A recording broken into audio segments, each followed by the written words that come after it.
ఇప్పుడు వాలంటీర్లని తినే విషనాగులాగా వైసీపీ మారిందా? వాలంటీర్లని తయారు చేసినటువంటి వైఎస్ఆర్ కాంగ్రెస్ పార్టీ జగన్మోహన్ రెడ్డి ఇప్పుడు ఆ వాలంటీర్లనే మింగేస్తున్నాడు అనేది వాళ్ళ చర్చనీయాంశం అన్నమాట. ఎందుకంటే ఇప్పుడు ఈ వాలంటీర్లు అనేది ఇది ఒక 6వ వేలు లాంటిది. ఈ వ్యవస్థ అనేది సమాంతరంగా పెట్టారు దాన్ని. ఇది 6వ వేలు అన్నమాట. నిరర్ధక ఆస్తి. ఎందుకంటే దీనికి రక్తకోశ నాళాల్లో సత్తు ఉండదు, ఏలాడబడి ఉంటుందన్నమాట. ఒకవైపేమో 6వ వేలు లాంటి వాలంటీర్ వ్యవస్థను తయారు చేశారు. దానికి నూతన శక్తి జవసత్వాలు ఇస్తాననేమో మాజీ ముఖ్యమంత్రి చంద్రబాబు చెప్తున్నారు. ఏది దాన్ని నిరర్ధక ఆస్తిగా మార్చింది జగన్మోహన్ రెడ్డి. దీన్ని నేను ప్రొడక్టివ్ అసెట్గా మారుస్తాను, మిమ్మల్ని 5,000 రూపాయల జీతానికి వాడుకుంటున్నారు, సమాజ సేవకుడు అని అర్థం. ఏంటి వాలంటీర్ అంటే? వాళ్ళని పార్టీ సేవకులుగా మార్చింది ఎవరు? ఇప్పుడు వాళ్ళకి ఇచ్చేటువంటి జీతం ఎంత?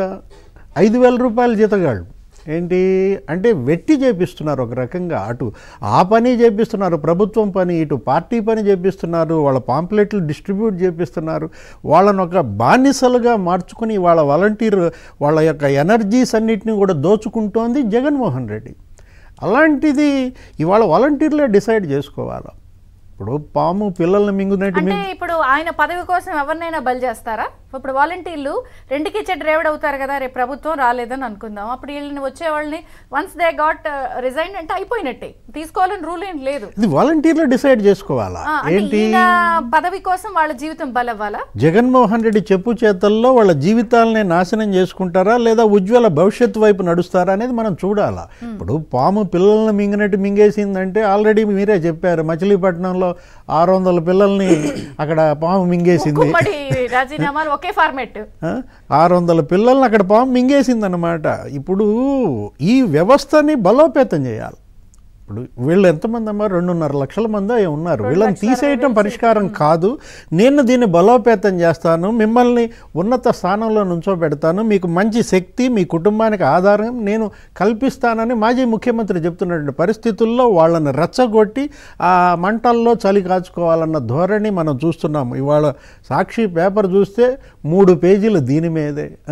ఈ వాలంటీర్ వ్యవస్థ దీనికి మళ్ళీ ఎవరి మీద వీళ్ళు ఆరోపణలు చేస్తున్నారు? కుట్ర ఎవరిది? ఇప్పుడు విజయ్ కుమార్ గారు చెప్పారు, అసలు పవన్ కళ్యాణ్ బీజేపీ ప్రతి నెల నువ్వు అప్పు తెచ్చుకునేవాడు ఈ నెలలో ఎందుకు తెచ్చుకోలేదు?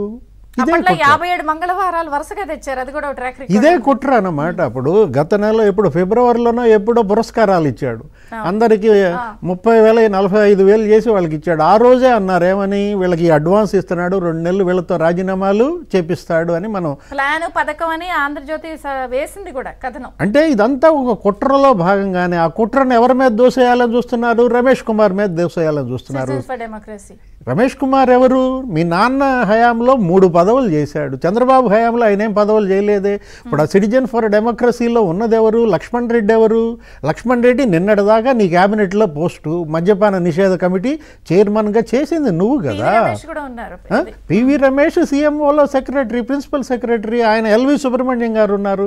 ఎవరా ఎల్వి సుబ్రహ్మణ్యం గారు? ఆయన అందరూ జగన్ మనుషులు. ఎవరు? సిటిజన్ ఫర్ డెమోక్రసీలో ఉన్నాళ్ళంతా జగన్ మనుషులు. అయితే దాన్ని తీసుకొచ్చి తెలుగుదేశం కార్యకర్తలు అంటారు, పురంధేశ్వరి మీద నిందలేస్తారు. మీ చేతగానితనానికి చంద్రబాబు మీద నెపమేస్తారా? సామాన్యంగా అధికారంలో ఉన్న వాళ్ళు వాళ్ళని ఆపలేరు కదండి, కానీ ప్రతిపక్షాల మీదకి నెట్టేస్తే ఈ ప్లాన్ అసలు అర్థమవుతుందా? ఏమైనా ప్రతిపక్షాలు అసలు ఆపగలరా యంత్రాంగాన్ని? 5 ఏళ్ల జగన్మోహన్ రెడ్డి పరిపాలనలో హింస, దౌర్జన్యాలు. మొదట హింస ప్రతిపక్షాలపైన, తర్వాత ప్రజా సంఘాలపైన, తర్వాత ఉద్యోగ సంఘాలపైన, మీడియా సంస్థలపైన, ఈ అంగన్వాడీలు, ఆశా వర్కర్లు, చిరుద్యోగులపైన హింస. ఈ చివరికి ఎవరి మీద పడ్డాడు? ఇప్పుడు వాలంటీర్ల మీదే హింస అన్నమాట. వాళ్ళని టార్చర్ పెడుతున్నారు. ఇవాళ